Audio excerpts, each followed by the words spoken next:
पार्वती और शिवजी कैलाश पर्वत पर निवास करते थे।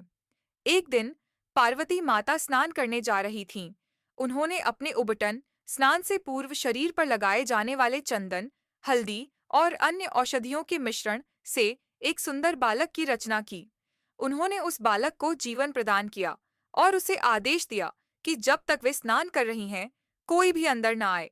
कुछ समय बाद भगवान शिव वहां पहुंचे और भीतर प्रवेश करने लगे।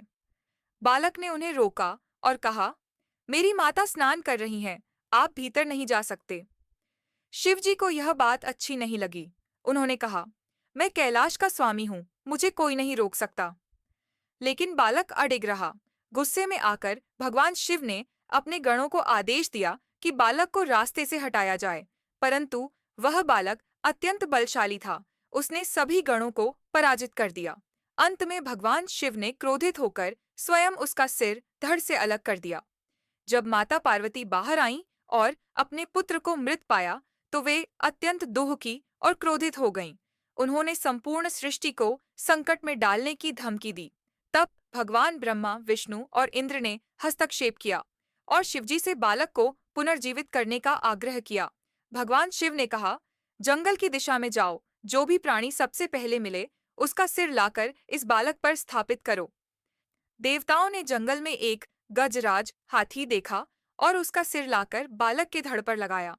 इस प्रकार गणेश का जन्म हुआ। शिवजी ने गणेश को आशीर्वाद दिया, तुम बुद्धि, समृद्धि और शुभता के प्रतीक बनोगे। तुम्हारा नाम गणपति होगा और समस्त कार्यों में सर्वप्रथम तुम्हारी पूजा की जाएगी। तभी से हर शुभ कार्य में सबसे पहले भगवान गणेश की पूजा की जाती है। त्रिलोक में जब असुर तारकासुर ने आतंक मचाया, तब सभी देवता चिंतित हुए। उन्हें बताया गया कि केवल शिवपुत्र ही उस असुर का वध कर सकता है। परंतु शिव जी तो तप में लीन थे और पार्वती भी अभी विवाह उपरांत समाधि और तप के मार्ग पर थीं। तब देवताओं ने शिव और पार्वती को मिलाने का प्रयास किया। कामदेव को भेजा गया, लेकिन वह भस्म हो गया। अंततः शिव पार्वती का विवाह हुआ और उनके तेज से एक दिव्य पुत्र उत्पन्न हुआ, कार्तिकेय। उनका जन्म अग्नि और गंगा के माध्यम से हुआ। उन्हें 6 स्त्रियों ने पाला, इसलिए वे षणमुख कहलाए। कार्तिकेय को युद्ध की सारी विद्याएं प्राप्त थीं और वे स्वाभाविक रूप से देवताओं के सेनापति बने। तारकासुर के साथ उनका भयंकर युद्ध हुआ, जिसमें अंततः उन्होंने उसे मार डाला। तब से उन्हें शक्तिधर, स्कंद और मुरुगन जैसे नामों से जाना जाता है। दक्षिण भारत में कार्तिकेय की विशेष पूजा होती है। वे युद्ध, साहस और ज्ञान के प्रतीक माने जाते हैं।